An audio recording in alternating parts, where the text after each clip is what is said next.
Selamat malam pemirsa, sebagai negara hukum Indonesia menjunjung tinggi keadilan, hak asasi manusia, dan demokrasi. Posisi hukum dalam kerangka Negara Kesatuan Republik Indonesia sebagai Panglima dinaungi Konstitusi Undang-Undang Dasar 1945 dan Dasar Negara Pancasila. Sepanjang tahun 2019 pemirsa, bagaimana proses penegakan hukum, kemudian ada peristiwa besar, tahun politik, kita semua menghadapinya. Lantas pertanyaannya, apakah proses penegakan hukum di tahun 2019 ini sudah berjalan sesuai dengan prosedurnya? Tidak diskriminatif, tidak tebang pilih.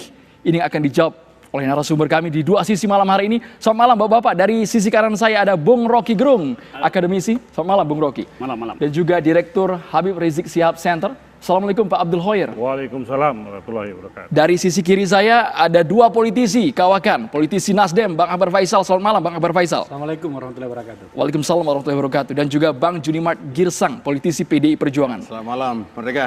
Merdeka Bang. Saya mau ke Bung Rocky Gerung. Bung Rocky Gerung, pertengahan tahun 2019 Anda sempat mengisi di Jember, kalau tidak salah. Waktu itu Anda mendapatkan hambatan ketika mengisi di sebuah universitas. Apakah menurut Anda itu sebagai bentuk proses demokrasi yang tidak berjalan di Indonesia atau apa Bang? Saya bercerita juga pengalamannya seperti apa Bang Rocky? Jawab, mesti tanya saya peristiwanya.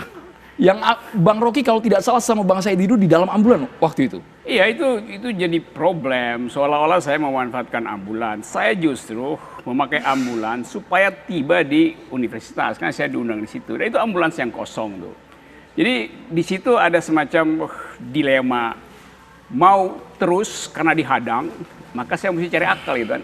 Jadi itu akal doang, bukan memanfaatkan ambulans. Dan karena itu saya mau mengakali lokasi itu supaya saya bisa akses, supaya hak demokrasi saya tidak terhambat, supaya hak demokrasi mahasiswa di situ untuk mendengarkan kuliah saya juga tidak dihambat oleh sekelompok orang yang menghadang saya, ada 200 orang menghadang saya dengan Said Didu.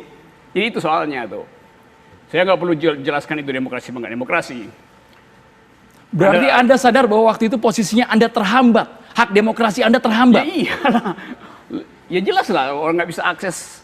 Kan saya mau akses titik pikiran kampus. Kampus itu kan merawat demokrasi. Masa saya nggak bisa masuk kampus? Hanya karena alasan tahun politik. Justru dalam tahun politik kita mesti bongkar seluruh persembunyian manipulasi politik dalam pemilu. Kan saya nggak punya partai waktu itu. Kayaknya saya datang sebagai akademisi. Namun Bang Rocky, apakah ada pihak yang menganggap Anda terlalu kritis, terlalu tajam ke pemerintah tanpa dasar, tanpa data mungkin? Ya nggak tahu, saya nggak peduli pihak mana itu. Nggak penting buat saya pihak. Yang penting hak saya untuk bicara tidak dihalangi oleh kekuatan manapun. Apalagi bicara di kampus. Forum ilmiah diundang resmi oleh universitas. Baik. Dan sampai sekarang masih berlaku. Beberapa bulan lalu juga saya masih dihambat ke Aceh, ke Padang, ke Palembang. Ketika pemilu udah selesai, hambatan itu masih ada. Jadi itu tanda tanya besar. Apa yang terjadi sebetulnya? Baik, Bang Akbar Faisal. Bung Rocky Gerung merasa bahwa hak demokrasinya terhambat. Bukan saya bahkan merasa. Sampai sekarang gitu ya, Bang Rocky ya. Sampai pasca Pilpres juga Anda merasakan itu sendiri, Bang Akbar Faisal. Saya berada bersama dengan Pak Rocky kalau urusan seperti itu. Bagi saya pribadi soal berbicara pada saat kita mengagungkan yang namanya kita negara demokrasi kedua terbesar bahkan gitu ya, tapi masih ada yang seperti itu, saya mengatakan bahwa saya tidak membenarkannya. Dan saya ikut memprotes apabila Pak Rocky ya, orang yang sangat kritis, bahkan kadang-kadang melelahkan kritisnya itu. Tapi menurut saya tidak boleh dilarang seperti itu. Persoalannya adalah apakah kemudian benar itu pelarangan atau sesuatu yang dilebih-lebihkan. Saya tidak terlalu tertarik untuk membahas itu. Tetapi kalau ternyata itu adalah poin yang dipersoalkan, saya katakan saya tidak pernah setuju. Bukan hanya kepada Rocky, kepada siapapun. Yang persoalannya adalah kita, apakah kita cukup mampu untuk mempertanggungjawabkan apa yang kita katakan.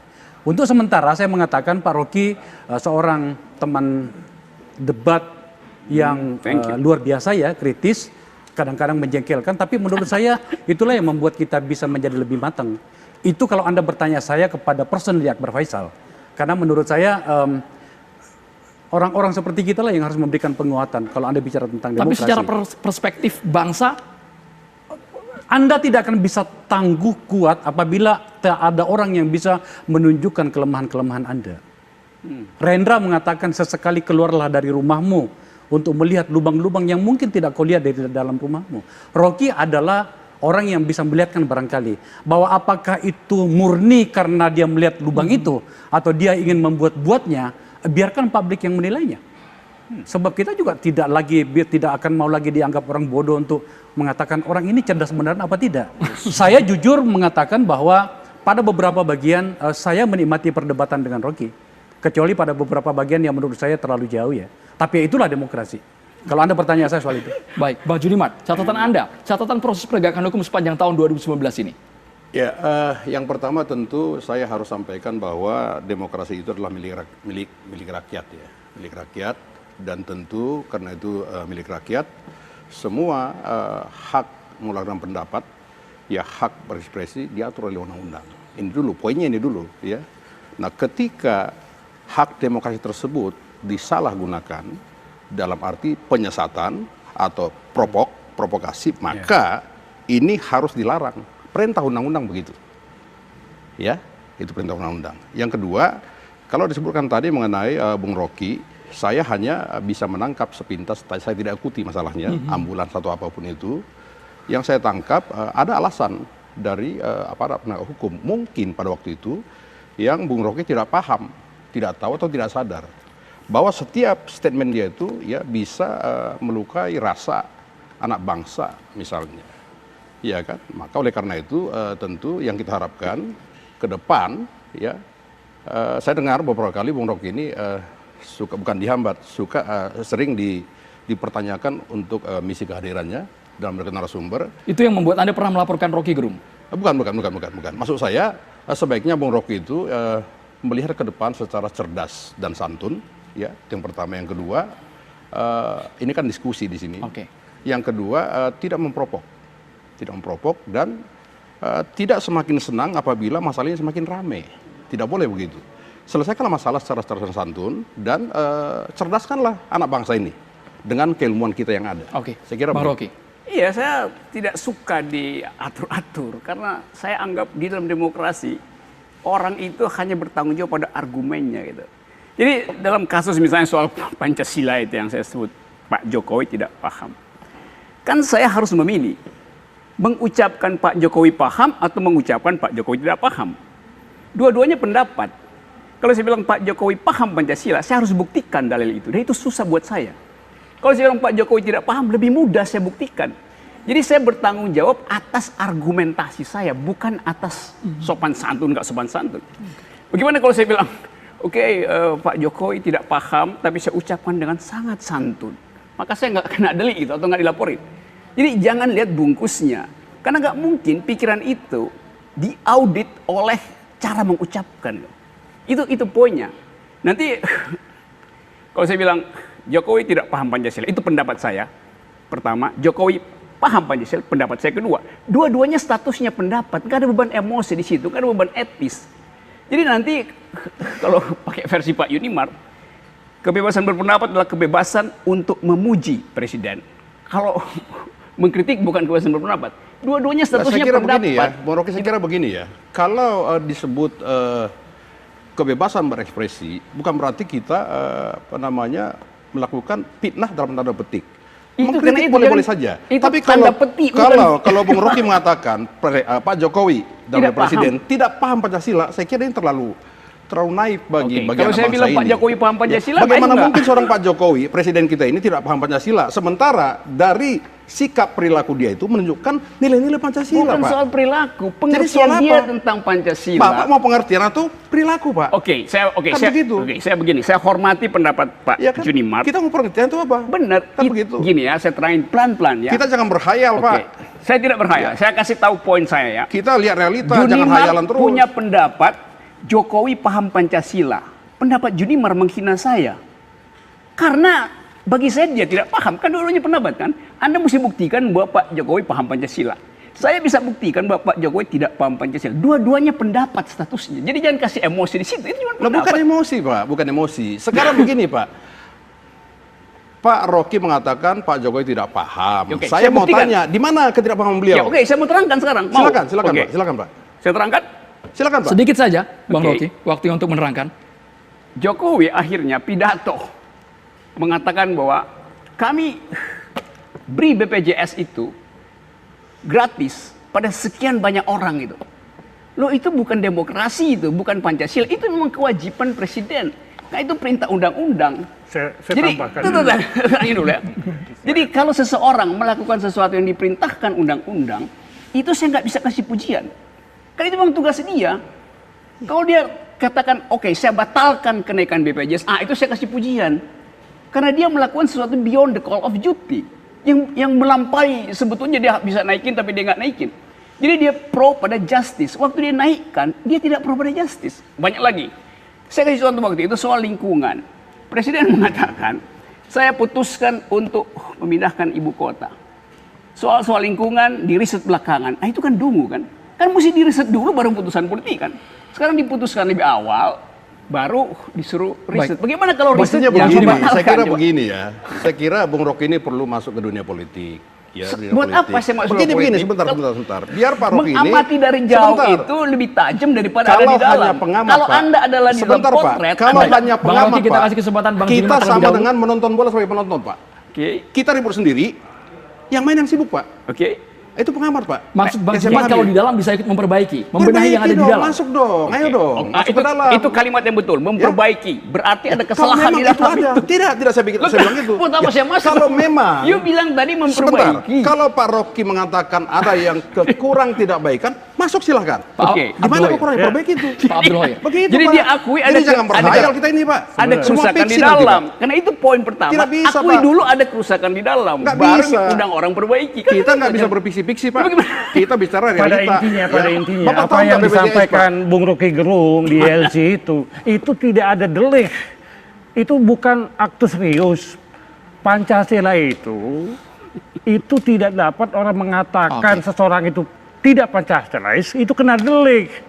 Lah, ini Itu bukan masalah bukan delik, delik. Pak. Baik, Ini baik. bukan delik, Pak. Lah, kita ini negara tidak bisa hukum. delik lagi, Pak. Itu let be gone by be Lah, gone. Bapak kan melaporkan, ingin Tidak, Pak. melaporkan. Kita Itu tidak bicara tentu itu, tidak Pak. akan diterima. Kan tadi saya sudah bilang, saya tidak bicara pelaporan. Saya Tidak mencoba ada itu. menengahi. Ya, saya mengatakan Baik. bahwa Saya saya juga tidak mencoba bisa. menengahi Bapak. Kita harus Anak jeda dulu. bangsa ini Kita jangan kasih dibuat- banyak segmen dibuat nanti itu, buat Bapak dibuat Faisal, Bang sesat. Zulman, Bukan Bang delik. Andi, Kan dan begitu, juga Pak. Bang Abdul Hoyer. Meskipun saling bertentangan perbedaan sikap, tapi kalau bisa ada penyelesaiannya. Sesaat lagi pemirsa di Dua Sisi.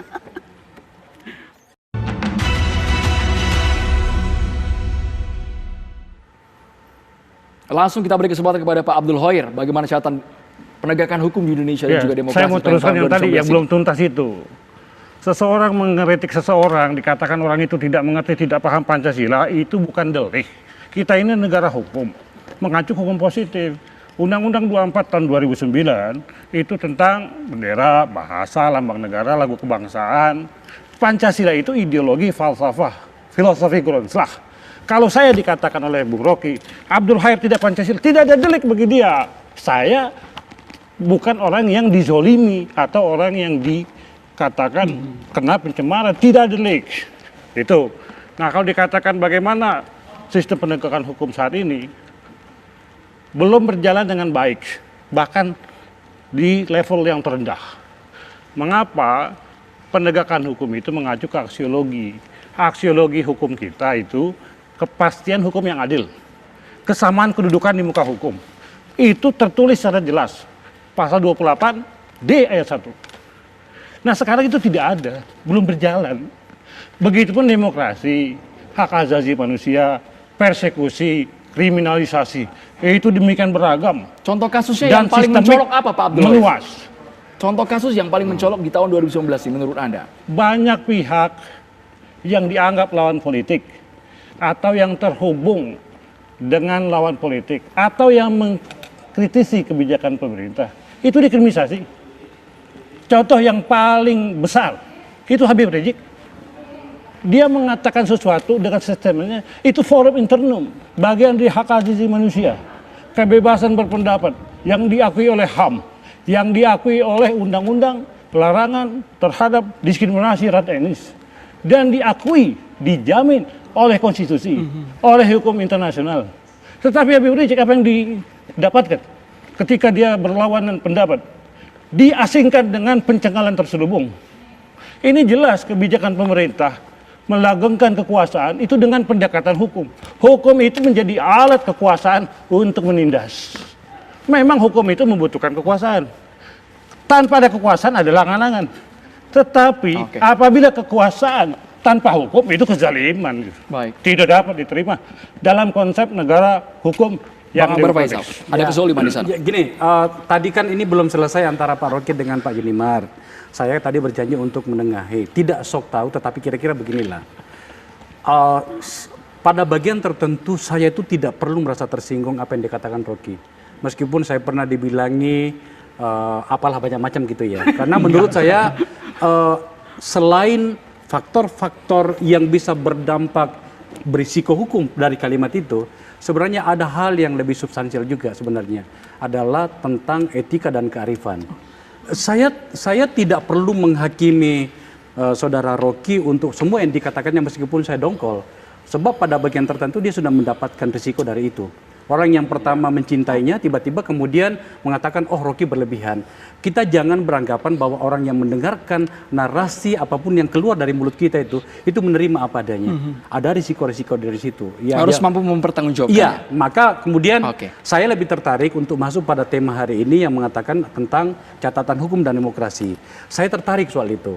Kalau Anda bertanya, bagaimana penanganan hukum dan demokrasi sepanjang 2019? Kita jangan lihat presidennya ya. Karena kan kita selalu membawa masalah itu pada siapa orang. Bahwa dia adalah presiden tertinggi Pak Jokowi, iya. Tetapi kan sebenarnya demokrasi itu tidak hanya ditentukan oleh ia. Tapi menyambung tadi pernyataan Pak Abdul Hoir, lawan-lawan politik dikriminalisasi. Saya tidak perlu menanggapi Pak Hoir. Karena dari lembaganya saja kan kita sudah tahu apa yang menjadi apa. Lo jangan dikaitkan ke lembaga dong, Bang. Oke, tentu saja jangan dong. Saya hanya di sini sebagai akademisi. Paham. Seolah-olah HRS Center itu adalah tidak memberikan kontribusi kepada bangsa dan negara ini hanya sebagai lawan politik yang seperti ini kan. Tapi saya tidak perlu menanggapinya. Beliau memperjuangkan apa yang menjadi concernnya, itu hak dia. Tapi sebenarnya saya ingin mengatakan gini, hari ini sebenarnya harusnya kita konsen pada apa yang menjadi problem hukum dan demokrasi kita. Saya mencatat misalnya, saya orang partai politik, tapi saya tidak cukup tidak perlu terlalu berlebihan untuk memasang harga bahwa hari ini memang parpol kita bermasalah kok. Hasil penelitian saya, karena saya kebetulan ngambil kajian tentang oligarki, hasil penelitian saya, peran parpol hari ini sungguh-sungguh sangat mengkhawatirkan. Dalam hal pemilu legislatif tahun 2019 ini, itu saya temukan yang langsung oligarki kekuasaan pada tingkat lokal, 147 anggota DPR yang ada sekarang di parlemen, itu adalah langsung produk dari oligarki kekuasaan yang berkuasa di situ. Dalam hal pilkada terakhir, dua pilkada langsung kan itu, saya temukan 74 bupati dan gubernur yang merupakan produk dari oligarki itu. Itu problem dari kita. Apa kemudian selanjutnya? Pemilu berbiaya tinggi. Yang notabene kemudian ternyata diakibatkan oleh ada kita over yang namanya peraturan dan perundang-undangan. Anda mungkin dengar, kita rencana untuk melakukan omnibus law kan gitu ya. Dalam hal permen saja peraturan menteri ada 14.334. Ini semualah yang menghambat demokrasi kita. Bukan hanya soal ucapan Rocky. Rocky adalah bagian dari situ. Akbar Faisal adalah bagian dari situ. Hoir adalah bagian dari situ. Tapi saya ingin kita melihat sesuatu yang lebih besar. Baik, itu catatan demokrasi. Iya, hal-hal seperti inilah sebenarnya yang perlu kita lihat secara keseluruhan. Bahwa Rocky kadang-kadang menjengkelkan, aku udah kadang-kadang jengkel, tapi ketika dia dilaporkan oleh ke polisi, kemudian ada yang bertanya sama saya, menurut Anda bagaimana? Saya bilang dia tidak perlu dipidana untuk hal seperti ini. Bang Junimar, untuk catatan hukum tadi perlu dijawab juga dari Pak Abdul Hoir, lawan-lawan politik dikriminalisasi. Saya tidak akan tanggapin mengenai itu karena itu menurut saya adalah konflik of interest. Tidak ada. Ini hak saya bicara sekarang. Bagian mana Bang? Yang konflik of interestnya bagian mana? Kalau sudah bicara mengenai lawan politik, dikriminalisasi, segala macam, tentu ini hal yang merupakan sia-sia bagi saya untuk menanggapi karena itu bukan ranah saya untuk menyelesaikan nantinya. Silahkan digugat mengenai peradilan atau silahkan tempuh upaya hukum lain kalau memang merasa dijolimi atau merasa dikriminalisasi. Nah, yang kedua menurut saya yang perlu diselesaikan pemerintah atau minimal diproses secara cepat adalah mengenai pelanggaran HAM yang sudah cukup lama ini, dan tentu para korban menunggu bagaimana sikap pemerintah untuk menyelesaikan minimal memberikan keadilan kepada para korban ini. Nah, yang terjadi kepada Ini Habib yang Rizik perlu. itu adalah pelanggaran Ya. HAM Ya. serius. Ya, kan, Itu pelanggaran terjadi. HAM, Negara harus walaupun bertanggung jawab. sebenarnya Negara itu pemegang sewaktu tanggung saya jawab dan menjadi, kewajiban, duty holder. ya. Habib Rizik itu adalah pemegang Ya. hak, right holder. Ya. Negara harus bertanggung jawab. Oke. Baik, Jangan Pak. diam seribu Ya. bahasa. Pak Koir, kalau memang Bapak keberatan, silahkan ajukan upaya hukum mengenai itu. Pemerintah yang Ada harusnya jalur melakukan hukumnya. itu, jangan Ya kalau dibebankan merasa kepada pemegang hak. dizolimi, Dia pemegang bisa kewajiban. laporkan ke polisi. Kalau ditangkap ditahan, bisa diperadilankan. Tetapi menurut saya, Sistem hukumnya pelanggaran beda, HAM berat Bos. ini pelanggaran HAM berat, Pak. Bukan. Ini HAM berat. Tolong dibedakan, Pak. Pelanggaran HAM dengan pelanggaran HAM berat. Ini dibedakan, Pak. Saya ngerti Seperti itu, korban Pak. Saya Semanggi. ngerti, Pak. Ya, kalau yang Udah tadi mungkin hatam Pak, saya Pak masalah Koir bicara pelanggaran HAM, bukan berat. Saya bicara berat, Pak. Ya, ini sudah lama, bahkan sudah lebih dari 10 tahun. Ya, pemerintah harus segera bersikap. Ya, minimal pemerintah harus melindungi para korban atau keluarga korban, ya, melalui misalnya ada undang-undang yang mungkin akan diselesaikan mengenai undang-undang KKR misalnya. Ini harus segera supaya masyarakat tidak merasa terombang-ambing dengan situasi yang ada selama ini. Yang kedua, yang harus dicatat, kalaupun nantinya undang-undang KKR berlaku, bukan menyampingkan proses judicial terhadap para pelanggar HAM. Namun posisinya perlu juga Bang Junimat, bahwa pemerintah tidak tebang pilih, tidak pilih-pilih kasus. Semua pelanggaran HAM, baik itu yang ringan maupun berat, Ya. semua masuk concern pemerintah. Ya. Itu semua termasuk kategori yang ditangani oleh Sebenarnya pemerintah. gini, Iya. pertanyaan ini sebenarnya agak berisiko ya. Ya. Untuk mengatakan bahwa pilih-pilih, kami sering mendengarkan itu. Ya. Saya di DPR itu sering sekali mendengarkan. Tapi sejujurnya, saya tidak pernah cukup mendapatkan pembuktian Oke. tentang yang namanya Pilih-pilih, pilih-pilih itu ya. Kami katakanlah misalnya dalam hal kami menyikapi Polri, KPK dan Kejaksaan gitu ya. Kami sering mengatakan itu. Pilih-pilih kasih. Tetapi itu juga kemudian kami tidak terlalu yakin pada banyak poin. Kecuali yang bisa kami tunjukkan. Semua harus bisa ditunjukkan, harus dibuktikan. bisa, Ya, harus bisa oke. dibuktikan. Bahwa itu kita rasakan, iya benar. Kita tidak bisa menyembunyikan, kita punya hatilah. Oke. Kita bisa merasakan itu. Tetapi ada baiknya kalau kemudian kita sudah mulai menyandarkan segala sesuatu pernyataan kita, tindakan kita pada sebuah pembuktian. Maka kita meminta kepada Komnas HAM ya supaya segera menyikapi ini karena memang ini tugas utama Komnas HAM. Ya, berkoordinasi dengan Jaksa Agung. Bagaimana nih pelanggaran HAM berat dugaannya? Apakah berhenti di sini saja? Dan atau apa kerja Komnas HAM selama ini? Ya mari kita kritisi Komnas HAM. Ya bukan hanya pemerintah saja yang kita kritisi, Komnas HAM juga perlu. Baik, Bang kita Junimat, kritisi. Bang Akbar, Bang Rocky, dan juga Bang Abdul Lahir, kita jeda. Sesaat lagi kita akan bahas lebih dalam. Kami akan tampilkan nanti ada data dari YLBHI mengenai pelanggaran HAM yang terjadi di Indonesia. Sesaat lagi pemirsa di Dua Sisi. Ya.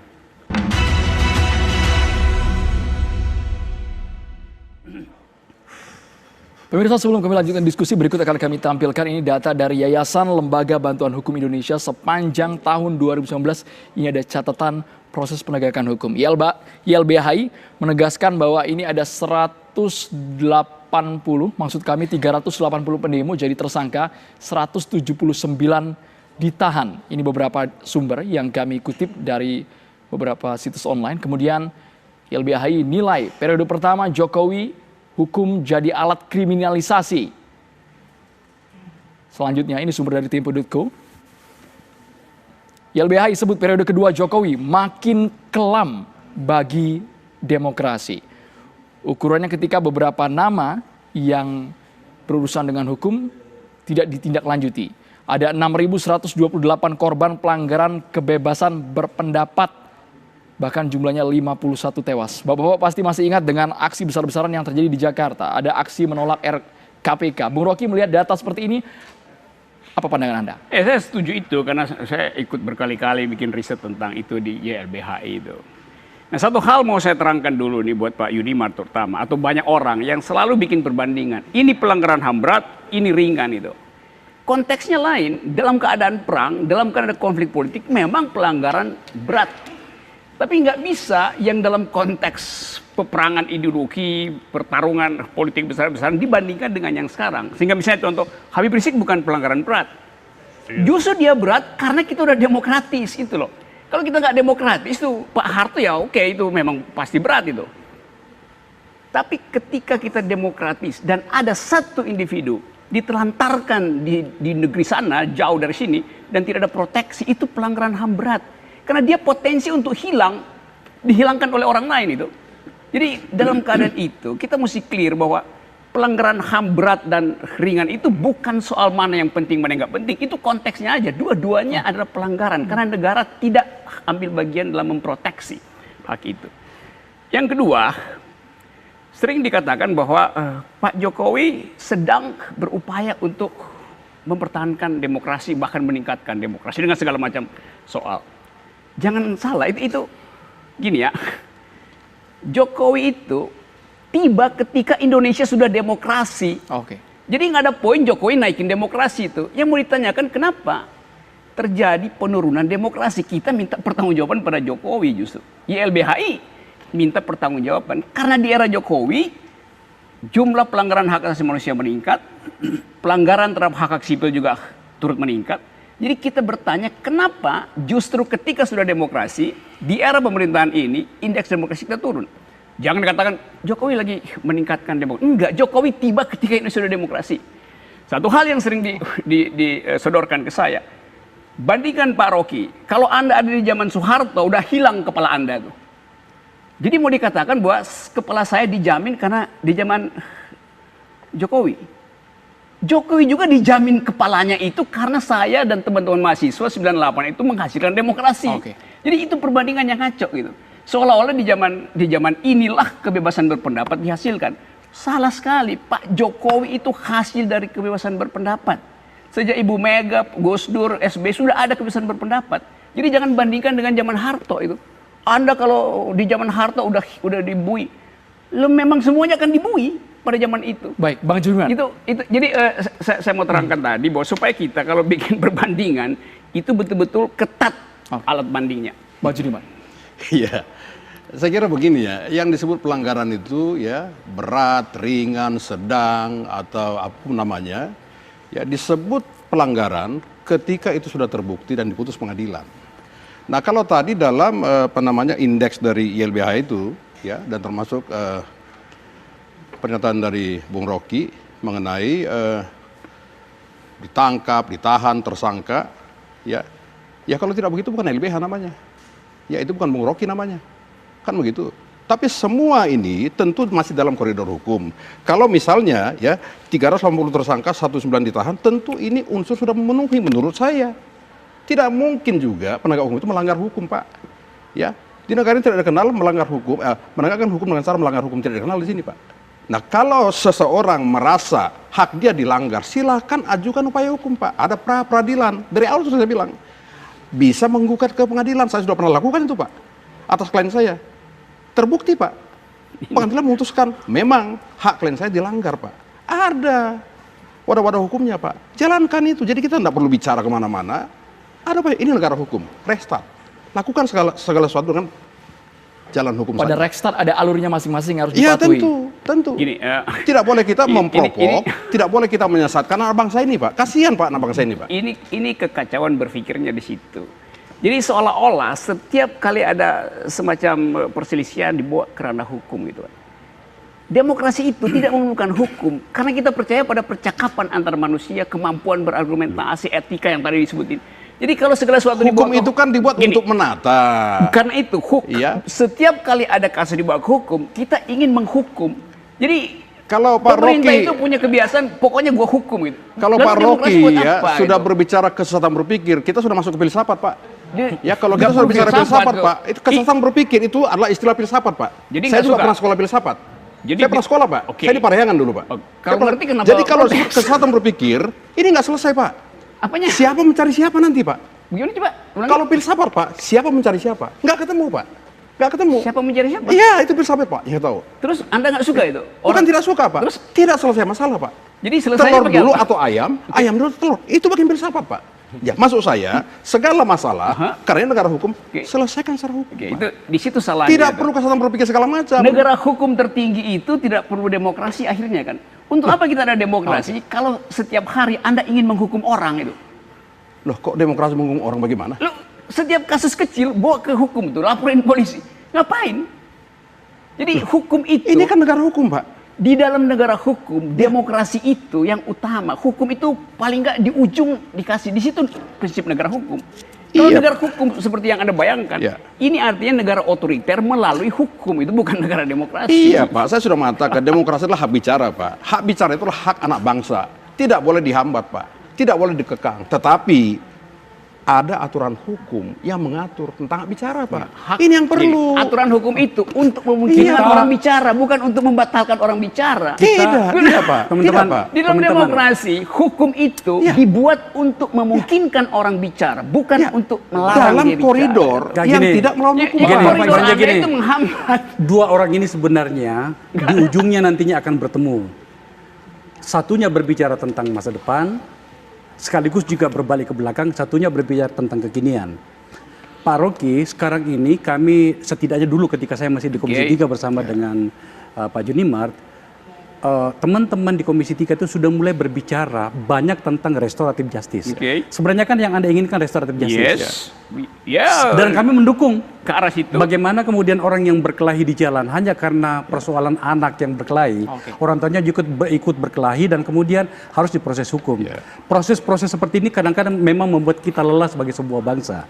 Maka banyak sebenarnya upaya yang sedang kita lakukan, termasuk katakanlah misalnya tentang rencana Omnibus Law itu tadi.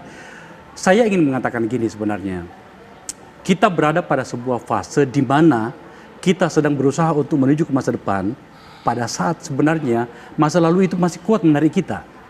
Bahasa yang diungkapkan oleh seorang Rocky itu bahasa yang tidak banyak orang pahami dan kadang-kadang berlebihan.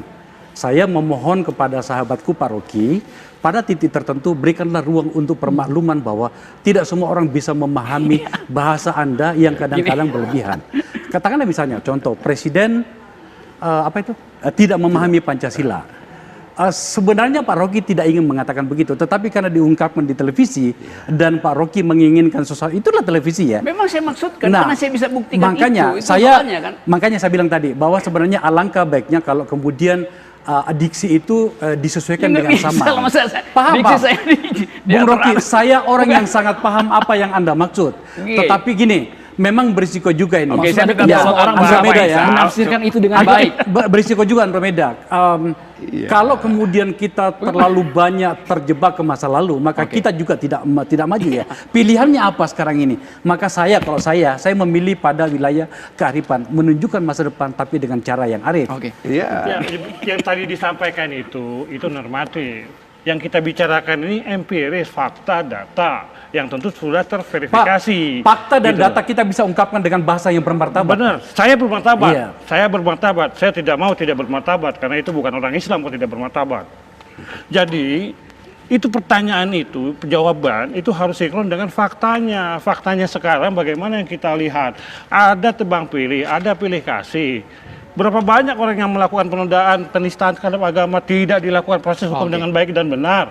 Abu Janda, Ade Armando yang pra-peradilan sudah mencabut SP3-nya tahun 2017 sampai sekarang tidak dilakukan. Tapi kan harus melalui proses penyelidikan, harus bisa dibuktikan itu semua. Sudah dibatalkan SP3-nya. Oke. Sudah kembali tersangka. Terus lagi Victor Leksodat, Sukmawati yang dihentikan penyelidikannya. Tidak ada nomenklatur dalam KUHP penghentian penyelidikan. Yang ada penghentian penyidikan. Ini intinya penerapan hukum kita sekarang ini modelnya ini bukan responsif, represif. Sehingga menjadikan kekuatan itu bertumpu kepada hukum. Hukum menjadi alat kekuasaan. Ini yang masalah. Masalah besar ini. Supomo sudah menggambarkan waktu BPUKI bahwa negara hukum itu jangan dibayangkan akan berjalan normal, akan menjadikan hukum itu sebagai alat Hukum kekuasaan. menjadi alat kekuasaan. Dijawab sesaat lagi Bang Junimart, Bang Akbar Faisal. Kami harus jeda dulu di dua sisi pemirsa.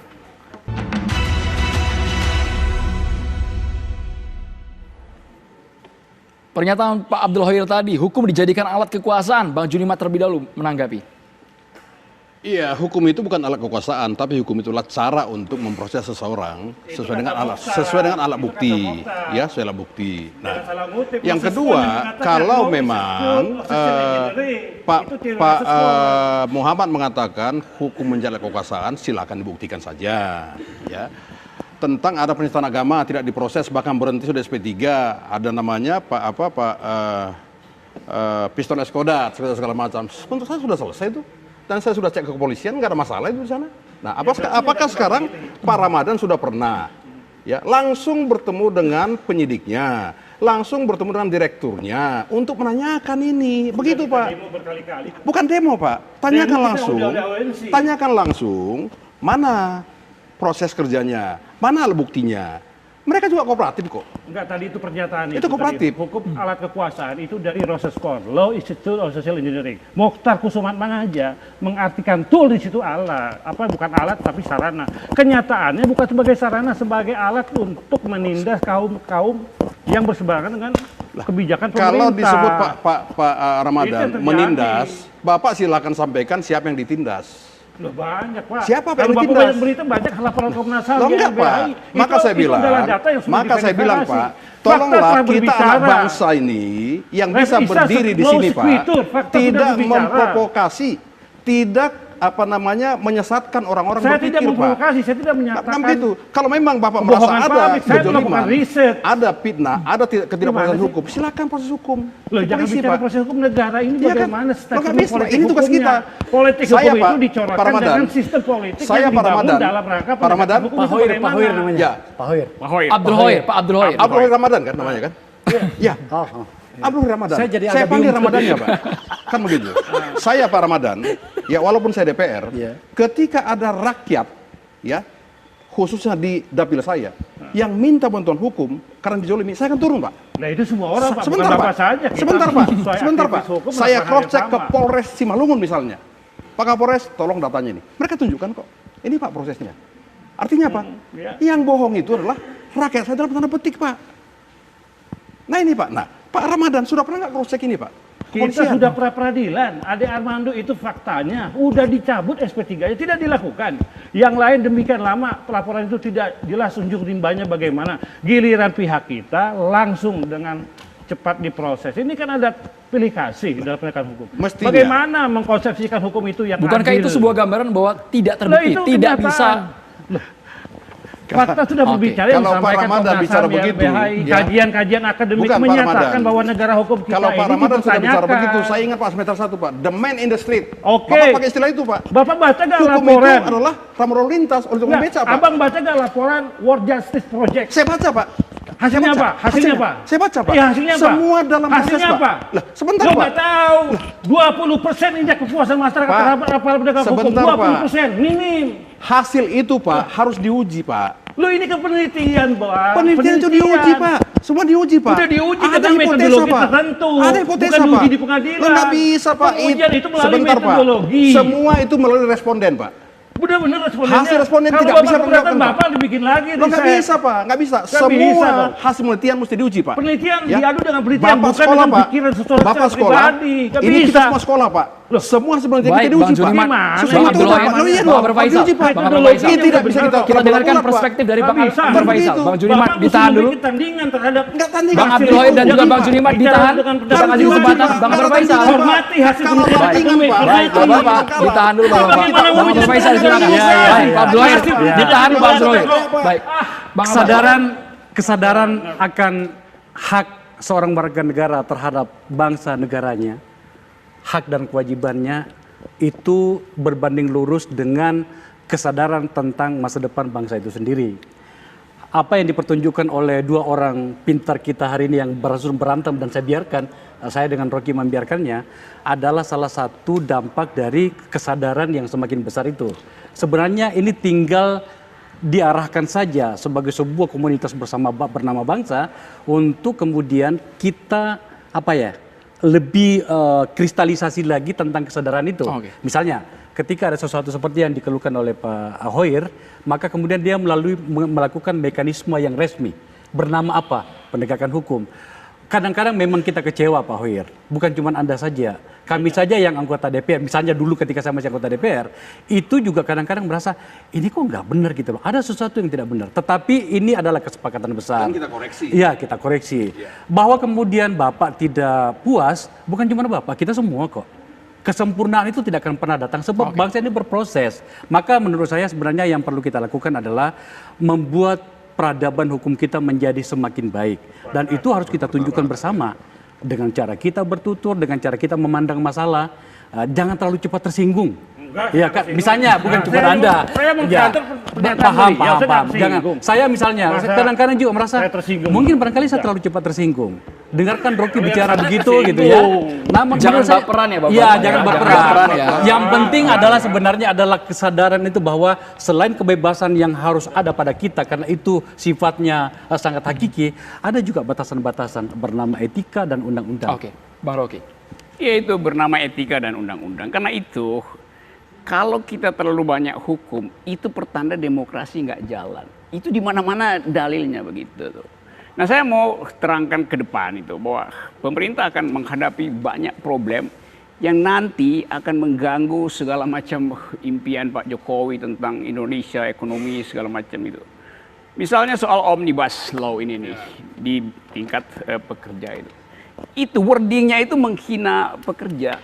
Pekerja itu disebut di situ easy hiring and easy firing, mudah dipekerjakan sekaligus mudah digusur, mudah diberhentikan. Ya. Jadi ini betul-betul negara yang nggak paham tentang tadi keadilan sosial bagi seluruh rakyat Indonesia. Jadi kalau saya bilang pemerintah nggak paham Pancasila, memang betul omnibus law itu bertentangan dengan Pancasila, sehingga timbul istilah apa namanya buruh yang terlunta-lunta itu. Precarious proletariat. Dan kita ingin agar supaya ada pikiran baru tentang masa depan. Yang kedua, soal Uyghur. Itu dia cuma bilang kami akan pakai soft diplomacy. Oh, ini dalam urusan HAM nggak ada soft diplomacy. Itu tuntutan publik internasional. Masa soft diplomacy? Jadi soal-soal begituan yang harusnya diperbaikilah. Mumpung masih ada sisa hari tahun baru, jadi sambil liburan tuh coba Presiden tuh renungkan apa yang dia lakukan selama ini. Terima kasih banyak Bang Rocky, Bang Akbar Faisal, Bang Junimat, dan juga Bang Abdul Wahid. Kita tatap bagaimana kualitas penegakan hukum dan juga catatan demokrasi tahun depan, tahun 2020. Semoga makin baik di mana ada masyarakat, di sana ada hukum. Saya Ruben Merkuri, terima kasih. Sampai jumpa. Terima kasih banyak buat gue. Bang Rocky, thank you Bang.